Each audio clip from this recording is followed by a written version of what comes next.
기도를 할 때 기도의 가장 큰 적 중에 하나는 아마 산만함일 겁니다. 기도를 하는데 잘 집중이 안 될 때가 있죠. 지금도 아마 뭐 찬양하고 기도하지만 집에 두고 온 그게 떠오르실 수도 있을지 모르겠습니다.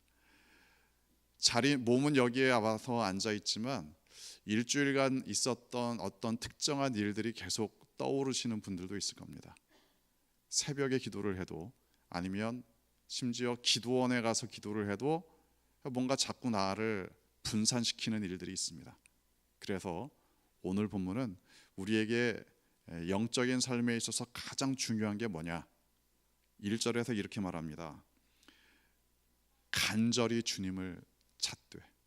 간절히 주님을 찾되. 물론 기도할 때 집중이 잘 안 되는 이유, 기도할 때 자꾸 마음이 산만해지는 이유 여러 가지가 있을 겁니다. 그런데 영적인 의미에서 집중을 하는데 방해가 되는 것들이 있죠. 그런데 방해가 되는 것들을 잘 생각해 보면은 내가 하나님 앞에 간절히 나아가고 있지 않다, 이 사실을 발견할 때가 있습니다. 우리가 하나님 앞에 간절히 부르짖을 때가 있습니다. 간절히 마음을 다해서 기도하기도 하고, 간절히 말씀을 읽기도 하고, 뭔가 간절히 하나님을 찾고 싶을 때가 있죠. 그때는 집중이 됩니다. 집중이 안 될 때는 뭔가 간절함이 떨어져 있을 때가 있죠. 여러분 뭐 시험 얘기하면 또 기억이 나겠지만 시험도 마찬가지죠. 언제 가장 공부가 잘 됩니까? 시험 직전에.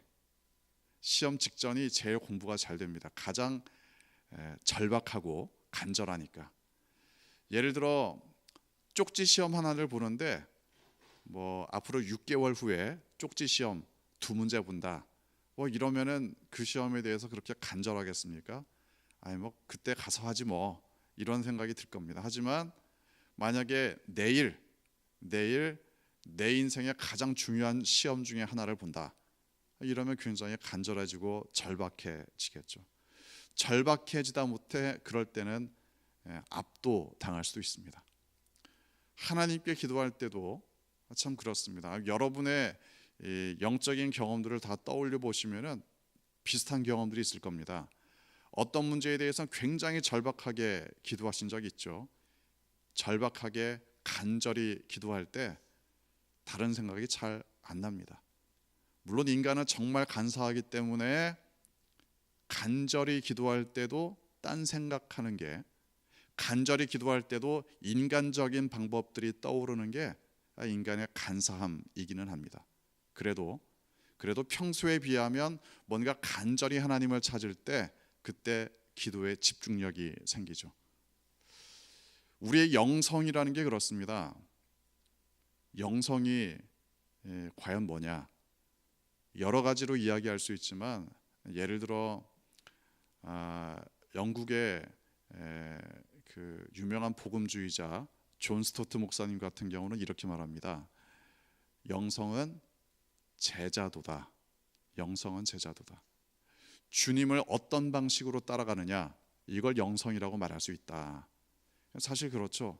영성이라는 게 뭐 그 깊은 산 속에 들어가서 무슨 돌을 닦는 것처럼 그렇게 기도를 해야 영성이 있는 사람이냐? 꼭 그런 건 아닙니다.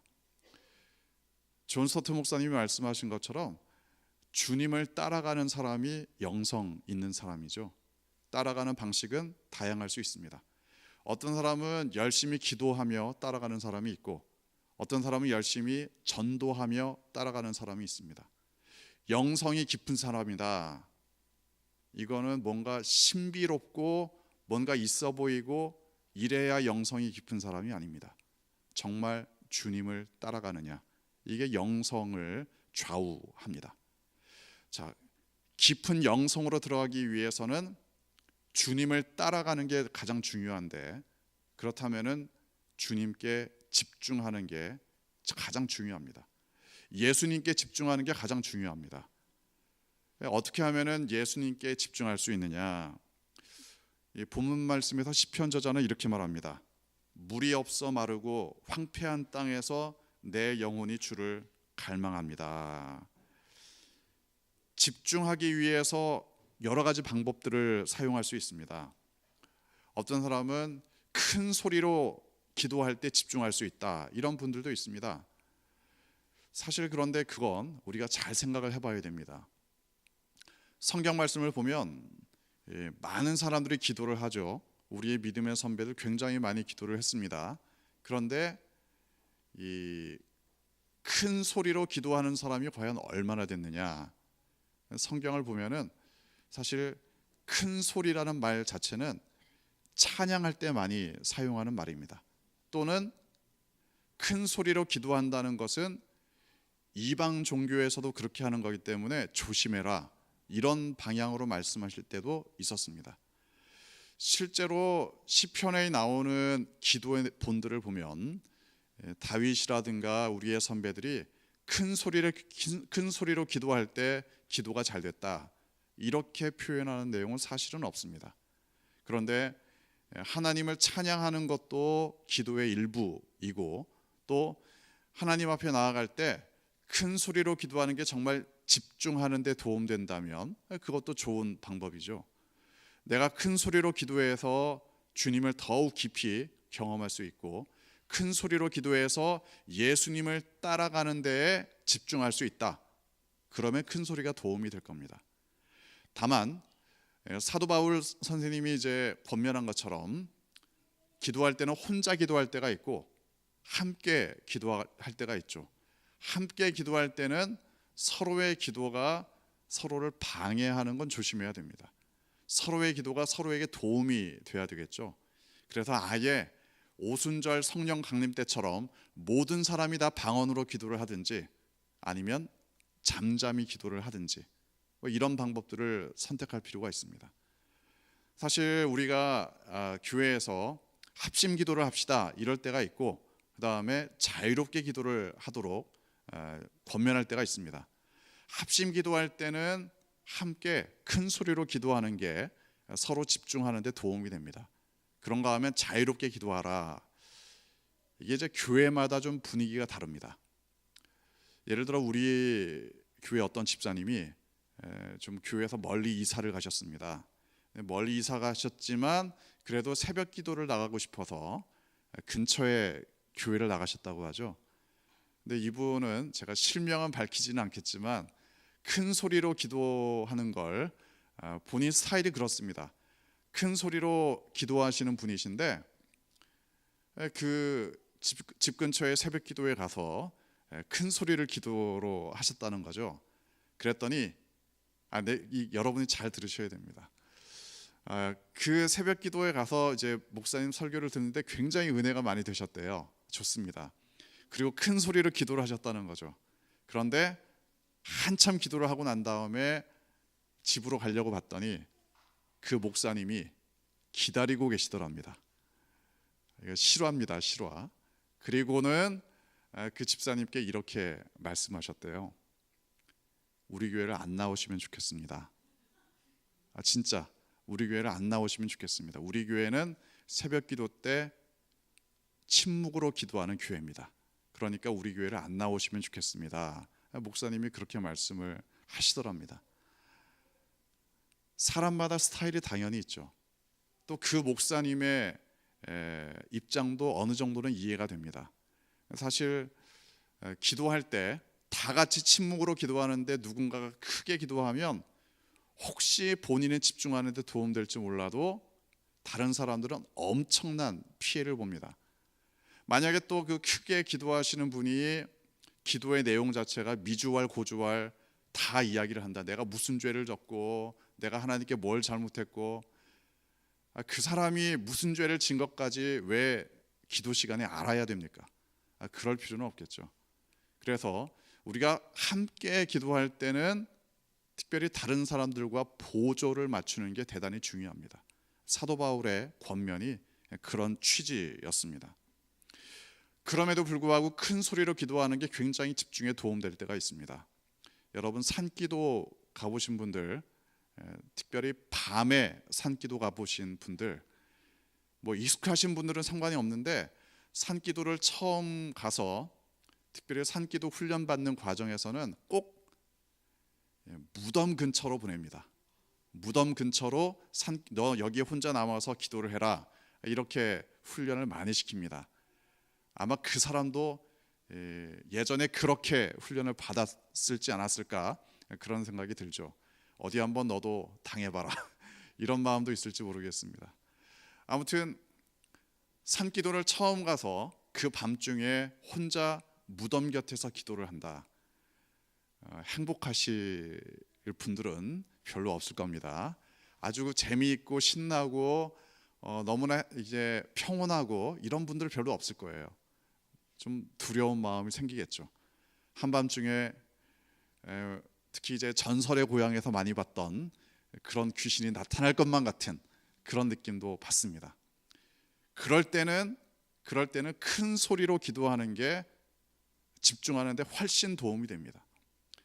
무덤에서 떠나가라 방언으로 한 30분 1시간 기도하고 나면 여기가 무덤인지 어딘지 밤인지 낮인지 분간이 안 되기도 합니다. 집중하는 데 굉장히 도움이 되죠. 집중하는 방법 중에 하나입니다. 그런가 하면 시편에 보면 여러 번 등장하는 기도의 방법 중에 하나가 작은 소리로 읊조린다. 작은 소리로 읊조린다. 내가 종일 주의 능력과 영광을 작은 소리로 읊조립니다. 시편 저자가 많이 기도했던 방식이죠. 읊조린다, 작은 소리로 기도한다. 이거 이제 여러 가지 의미들이 있습니다. 작은 소리로 기도하다 보니까 좀 상세하게 하나님께서 나에게 하신 일들을 말씀드릴 수도 있죠. 하나님과 마치 대화를 나누듯이 기도할 수도 있습니다. 여러분 특별히 누군가 대화할 때 서로의 대화에 집중하게 되는 몇 가지 요소들이 있습니다. 눈을 쳐다보면 집중하는 데 도움이 되겠죠. 상대방이 하는 말을 받아서 이야기를 하면 또 집중하는 데 도움이 됩니다. 딴 얘기하면 자꾸 얘기가 엇나가고 대화에 집중하기가 어려워지겠죠. 교회 얘기하는데 갑자기 서면에 가서 국밥집 어디가 맛있다더라, 좀 뜬금없이 그런 이야기를 하면 대화의 핀트가 맞지 않게 됩니다. 성경에 대해서 이야기를 시작했는데 갑자기 스카이캐슬에 나오는 아무개가 그럴 수 있느냐, 이런 이야기를 한다. 역시 자꾸만 핀트가 어긋나기 시작합니다.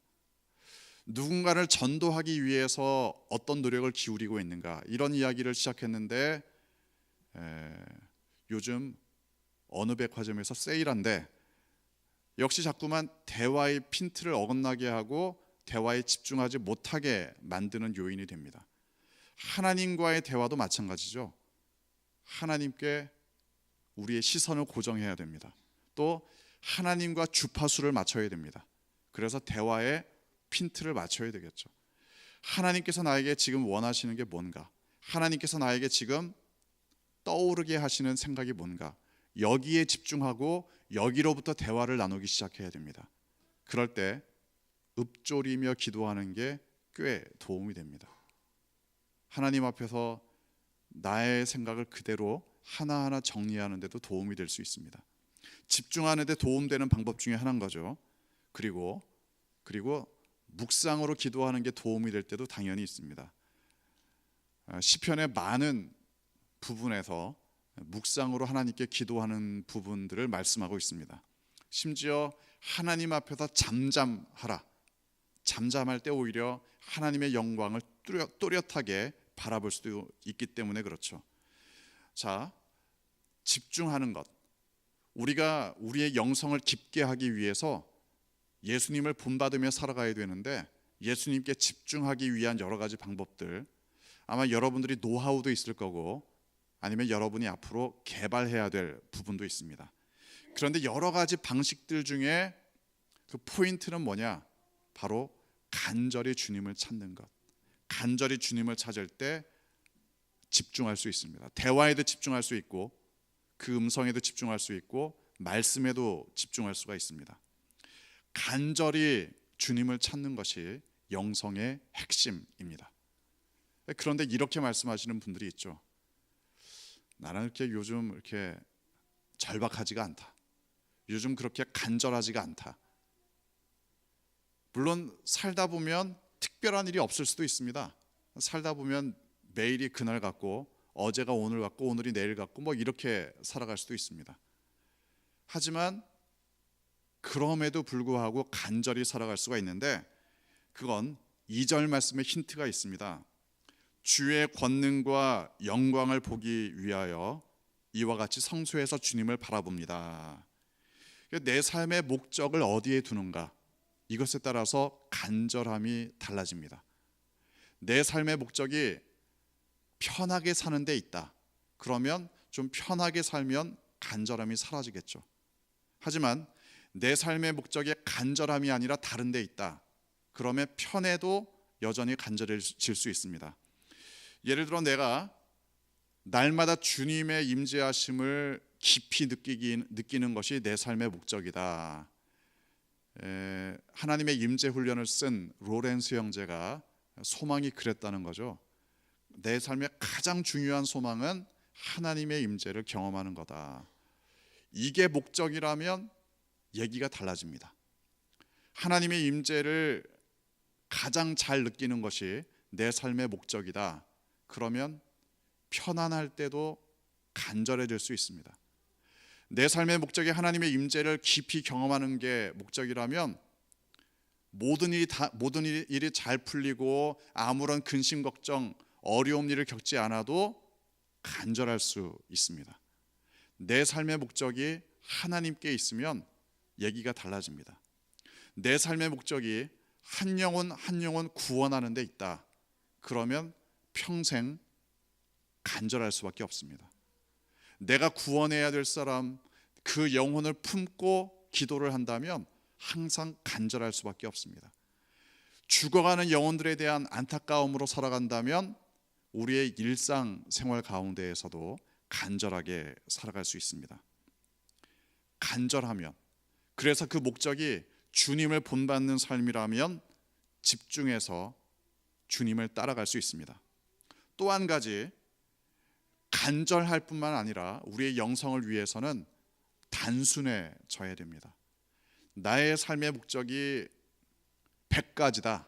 언제 그걸 다 합니까? 나의 삶의 목적이 한 가지다.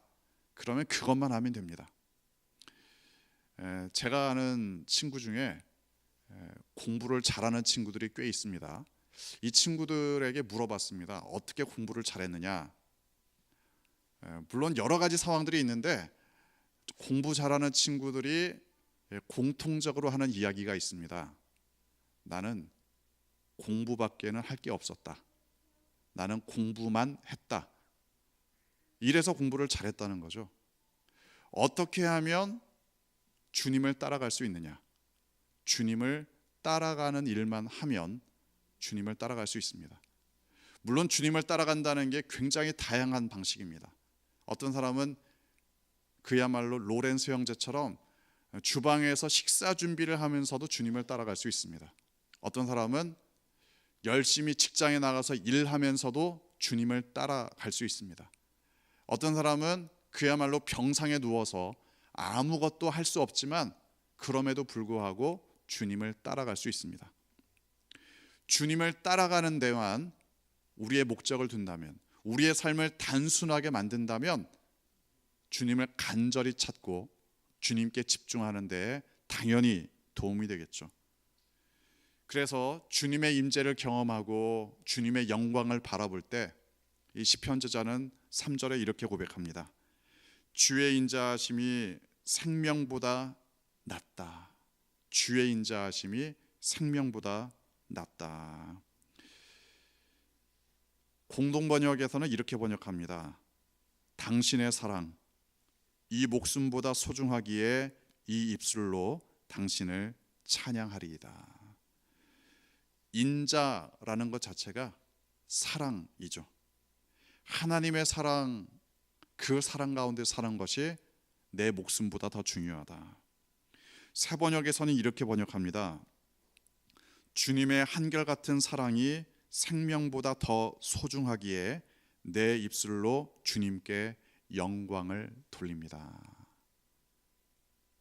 주님의 사랑을 받는 것이 내 삶에 가장 중요하다. 주님을 사랑하고 주님의 사랑 안에 살아가는 것이 내 삶의 목적이다. 심지어 목숨보다도 더 중요하다.